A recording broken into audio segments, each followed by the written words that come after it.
लाखों युवाओं का भविष्य एक बार फिर चंद रुपयों के लिए बाजार में नीलाम हो गया।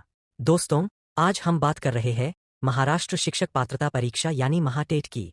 28 जून 2026 को होने वाली इस परीक्षा का पेपर परीक्षा शुरू होने से ठीक 24 घंटे पहले ही लीक हो गया। कल महाराष्ट्र में जो टीईटी की एग्ज़ाम होने वाली है, उस एग्ज़ाम में जो पेपर आने वाले थे, वो पेपर आज भिवंडी में बेचने के लिए कुछ लोग आने वाले हैं। ये इन्फॉर्मेशन यहाँ के डीसीपी जोन 2 पवन बंसोड़ इनको मिले थे। उन्होंने पूरी टीम तैयार करके ट्रैप लगाया था और कोनगांव एरिया में। वहाँ पे 3 लोगों को उनकी टीम ने हिरासत में लिया। उनकी जांच करने के बाद उनके पास से कुछ mobile, debit card, credit card, कुछ पैसे बरामद किए और जो कल इस्तेमाल होने वाले टीईटी के 4 पेपर, ये भी उनके यहाँ से जब्त किए हैं। जी हाँ, जिस परीक्षा के लिए 4 लाख से ज्यादा छात्र रात दिन एक कर रहे थे, उसका पेपर 1.5 करोड़ रुपए की डील में बिक चुका था। पुलिस ने ऐन वक्त पर छापेमारी की, सवाल मैच हुए और परीक्षा को रद्द करना पड़ा। लेकिन सवाल यह है कि आखिर कब तक? क्यों हर बार सरकारी नौकरियों की परीक्षाएं मजाक बनकर रह जाती है? आज के इस वीडियो में हम इस पूरे महाघोटाले की परत दर परत खोलेंगे। चलिए कहानी की शुरुआत करते हैं। शनिवार 27 जून की सुबह से, जब पूरा महाराष्ट्र सो रहा था, तब थाने के भिवंडी और कोनगाम इलाके की पुलिस को एक बेहद गुप्त और पुख्ता जानकारी मिलती है। खबर थी कि कुछ लोग टीईटी परीक्षा के मूल प्रश्नपत्रों का सौदा कर रहे हैं। पुलिस बिना वक्त गवाए शनिवार तड़के करीब 4 बजे बताए गए ठिकाने पर छापा मारती है। वहां से पुलिस कुछ संदिग्धों को हिरासत में लेती है और उनके पास से प्रश्नपत्र बरामद होते हैं। अब सबसे बड़ा सस्पेंस यह था कि क्या यह पेपर असली है या कोई फर्जीवाड़ा। जब पुलिस ने इन बरामद सवालों का मिलान महाराष्ट्र राज्य परीक्षा परिषद के असली प्रश्नपत्र से किया, तो पुलिस के होश उड़ गए। सवाल सेम टू सेम यानी हूबहू मैच कर रहे थे। लीक की पुष्टि हो चुकी थी।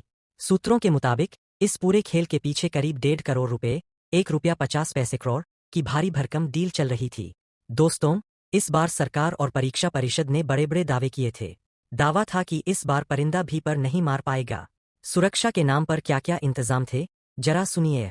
राज्य भर में 18,000 से ज्यादा एआई आर्टिफिशियल इंटेलिजेंस आधारित सीसीटीवी कैमरे लगाए गए थे। उम्मीदवारों की बायोमेट्रिक हाजिरी और फेस रिकॉग्निशन, चेहरा पहचानना अनिवार्य था। हर सेंटर पर मेटल डिटेक्टर लगाए गए थे। लेकिन अफसोस, सिस्टम यह भूल गया कि तकनीक कितनी भी हाईटेक हो, अगर दीमक सिस्टम के अंदर ही बैठा हो तो उसे कोई कैमरा नहीं पकड़ सकता। जब पेपर परीक्षा केंद्र तक पहुंचने से पहले ही लीक हो गया, तो इन कैमरों और मेटल डिटेक्टर का क्या फायदा?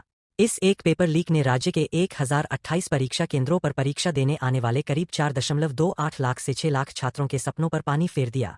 जरा सोचिए उस छात्र के बारे में जिसने लातूर, नागपुर या गढ़चिरौली के किसी छोटे से गांव से मुंबई या पुणे आने के लिए कर्ज लेकर टिकट खरीदी होगी। वो लड़कियां जो सालों से इस उम्मीद में पड़ रही थीं कि इस बार शिक्षिका बनकर अपने पैरों पर खड़ी होंगी।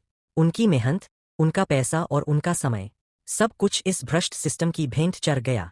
परीक्षा परिषद के आयुक्त ने आनन फानन में परीक्षा स्थगित करने का नोटिस तो जारी कर दिया, लेकिन इन छात्रों के मानसिक तनाव का हिसाब कौन देगा? अब आपके मन में सवाल होगा कि आगे क्या होने वाला है। परीक्षा परिषद के मुताबिक पहला तो दोबारा फॉर्म भरने की जरूरत नहीं।